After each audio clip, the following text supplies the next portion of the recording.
Bismillah ar-Rahman ar-Rahim. This is a review of everything we covered over the last 10 days. These are the fundamentals of classical Arabic. Without these fundamentals, you cannot move on to any other concepts in Arabic, in my opinion. There are three kinds of Arabic. There is colloquial Arabic, also called street Arabic, which is different dialects in different parts of the world, and even different dialects within the same country. There is formal Arabic, also called standard Arabic, and it's also called al-Fusha. Al-Arabiya al-Fusha al-Mu'asira.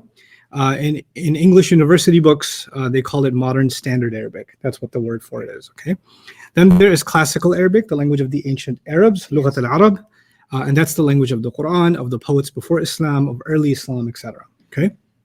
And Fusha and classical Arabic have something in common, and what we're going to study in the beginning is what they both have in common, and later on we'll study more specifics about classical Arabic. When it comes to Arabic itself, there are three kinds of words: the ism, the fi'l, and the harf. The ism is a person, place, thing, idea, adjective, adverb, or more. The fi'l is a word stuck in the past or present or future tense. The closest thing to that in English is the verb.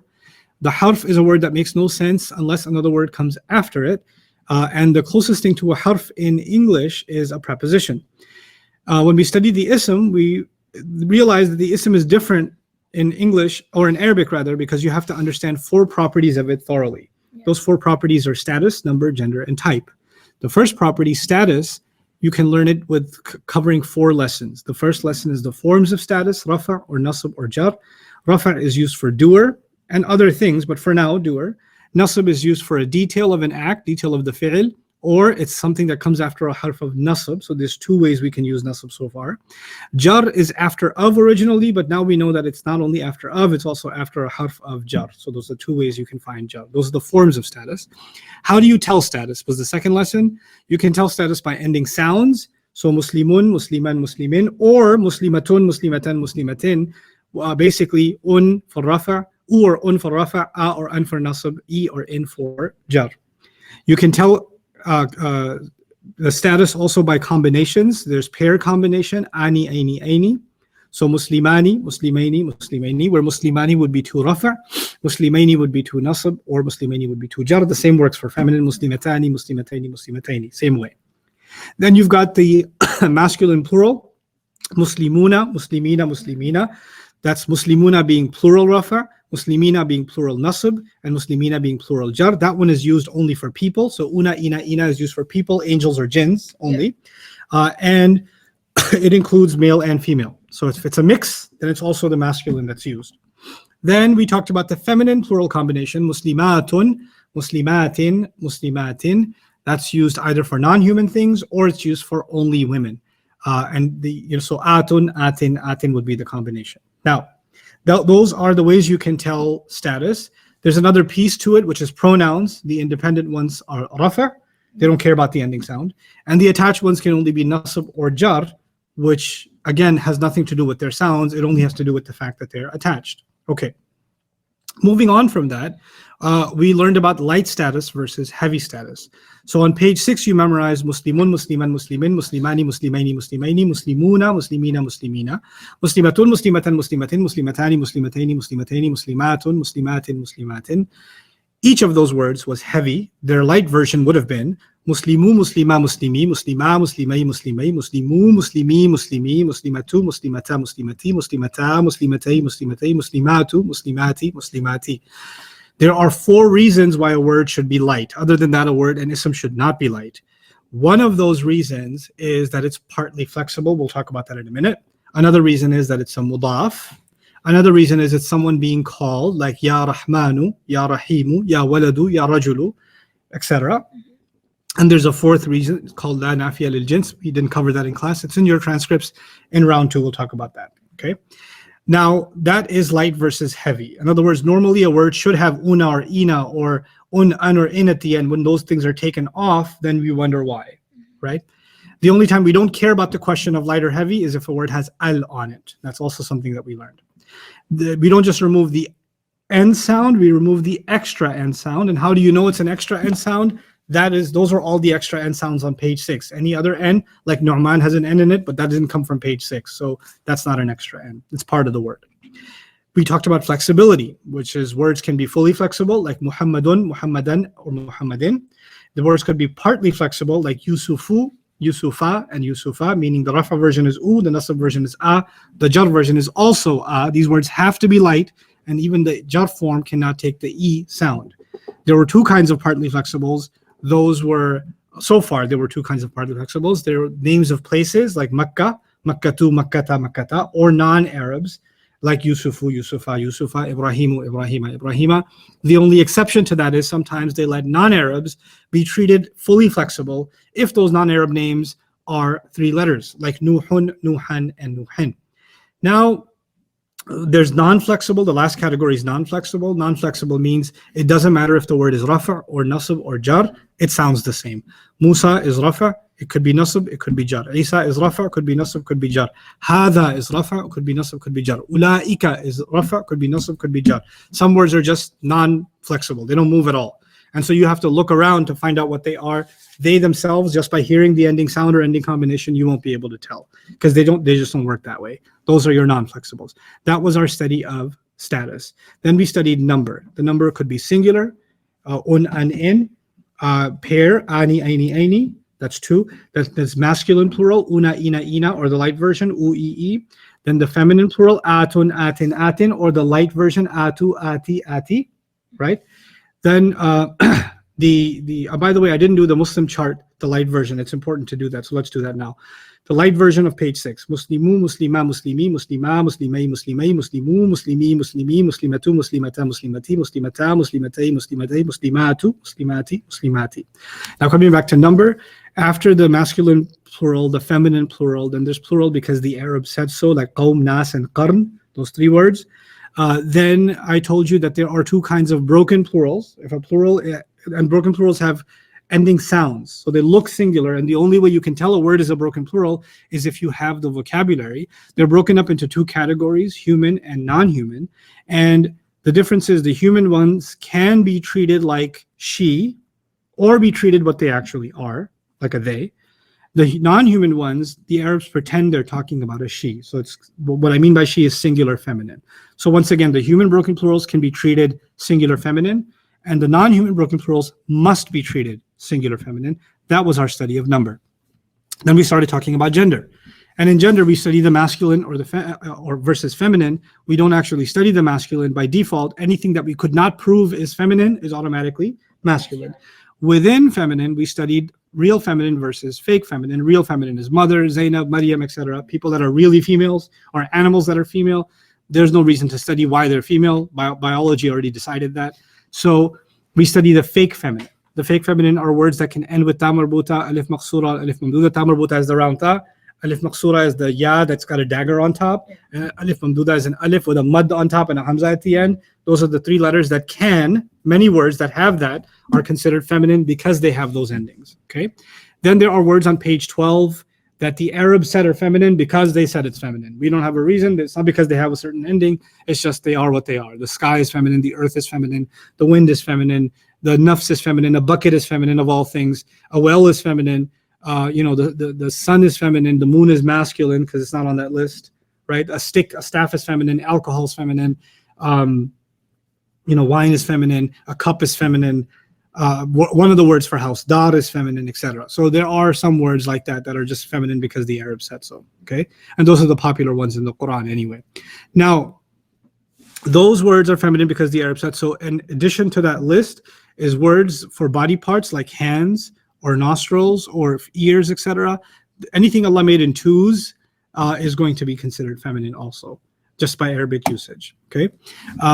Then there's broken plurals. Broken plurals are considered feminine because the Arabs pretend they're talking about a she, so that's another kind of fake feminine. So that was our study of gender. Anything you cannot prove is feminine for these reasons is automatically considered masculine. Then we talked about type. Type is common versus proper. Common means anything generic, a chair, a person, a book, a city, could be anything. But proper is specific, and there are 7 kinds of specific proper isms. It's specific names of somebody, or a place, or a person. It can also be words with al on it. That's number 2. You've got pronouns that are always proper. You've got pointers that are proper. Hada, hadani, and hadihi, and those words that are proper. Then you've got ism mawsul, which we did not study. but we left it off. Then you've got anybody being called. So when you say ya waladu, ya rajulu, ya ahmadu, then or anything I say after ya because you're using it to call, that becomes proper. And then finally, mudaf ilayh, when the mudaf ilayh is proper, the mudaf is considered proper. Those were the four properties of the ism. When we studied the four properties of the ism, we tried to look at multiple isms and examples and identify their four properties. We're going to do much more of that in round 2. Really get good at identifying the four properties. Then we started learning about 5 fragments. The first fragment is the mudaf and the mudaf ilayh. There are 2 isms. The mudaf is an ism. The mudaf ilayh is an ism. The mudaf is light, no alif lam. Mudaf ilayh is always what? Always light. Always jar. Always jar, yeah. Mudaf is light, no alif lam. Mudaf ilayh is always jar. They have to be next to each other, and there is of that goes in between them. Right? That's the mudaf and mudaf ilayh. If an ism and a pronoun come together, then that pronoun is the mudaf ilayh and the ism is the mudaf. Okay. Then we learned about the harf of jar, which are, I forgot what they are. That's what I want to hear. Bata kaf lam waw min fi an ala hatta ila. Then there was the harf of nasb, which were that was a train wreck, and then it came back on track. Inna annaka layta lakinna inna annaka annabi anna layta lakinna la'alla. Those are on page 27 and page 28 in your notes. You're supposed to have them memorized. The harf of jar, immediately following after them is whatever ism becomes majroor, which means it becomes jar status. Together they're called the jar and the majroor. Not jar majroor, jar majroor, like a double A, jar majroor. Jar majroor. Yes. And then there's the harf of nasb, and its victim is called the ism of it. So inna and ismu inna, lakinna and ismu lakinna, bi anna and ismu bi anna, like that. Yeah. Okay.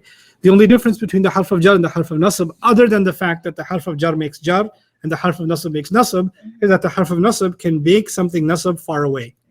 So other stuff can come in between, and then the victim can be later. But a harf of jar, the victim has to be right after.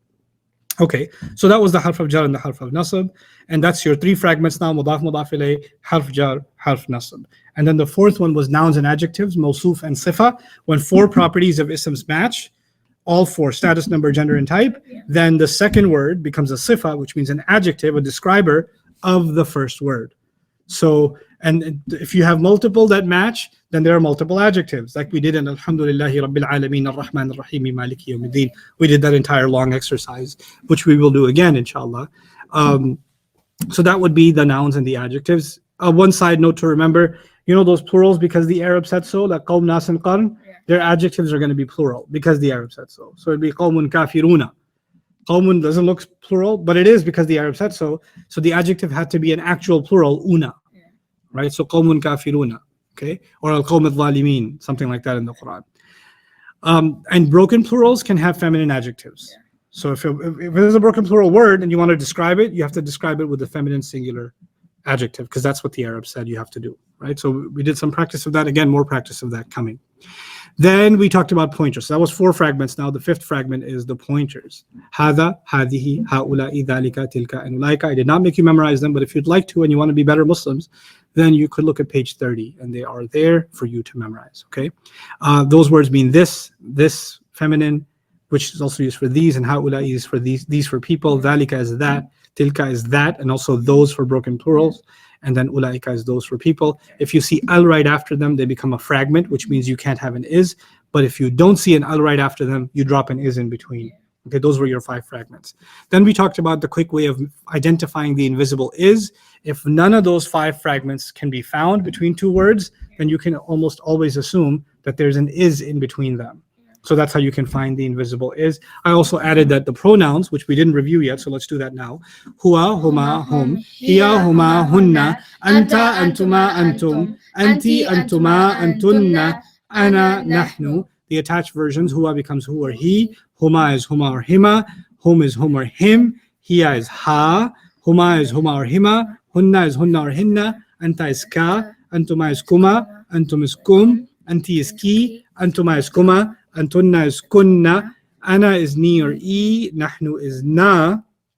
All of the attached versions can only be nasab or jar. The original ones are always rafa. They're always rafa, right? So those pronouns, the rafa ones, when we translate them, we can add an is. So huwa can be not just he, but he is. Or huma can be not both of them, but both of them are. Or hum can be they, Actually, not they are. Or anta can be you are. Or ana could be I am. And nahnu could be we are, like that. Okay, so we can translate them as sentences. Just a quick note about when are the attached pronouns nasab and when are they jar. There are 4 situations. 2 times they're nasab, 2 times they're jar. If they're after a harf of nasab, they're nasab. If they're after a fi'l, they're also nasab, which we didn't learn. But I'm just letting you know.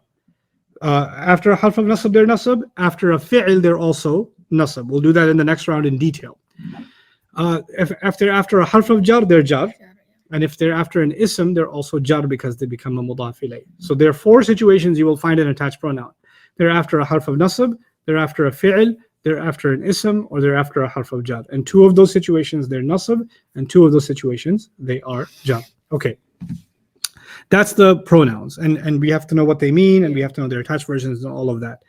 Then we were done with ism, and we moved on to fi'l. And the fi'l, we did the first thing we did is recognize that a fi'l is not the same as an ism. The endings tell you who did it.